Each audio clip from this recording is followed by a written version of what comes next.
We're presenting an abstract looking at outcomes for patients, nearly 400 patients who are treated with ibrutinib in the frontline setting, and these are largely patients treated outside of the context of a clinical trial.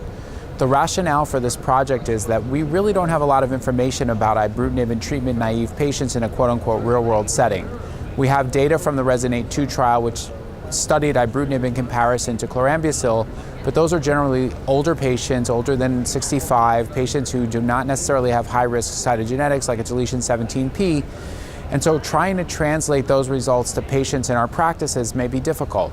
So what we did was that we worked with several cancer centers across the US and actually international, I think it was 19 or 20 centers, and we collected data on nearly 400 patients and looked at reasons for discontinuation, toxicity profile. For the first time we generated an AE table for patients outside of the spectrum of discontinuation, and then started to look at outcomes like progression-free, overall survival, and we also looked at next therapies following ibrutinib discontinuation. Generally, the data for ibrutinib has been largely in a relapse refractory patient population who have received therapies like chemoimmunotherapy combinations or anti-CD20 monoclonal antibodies. And so in terms of sequencing, most patients have already failed chemotherapy.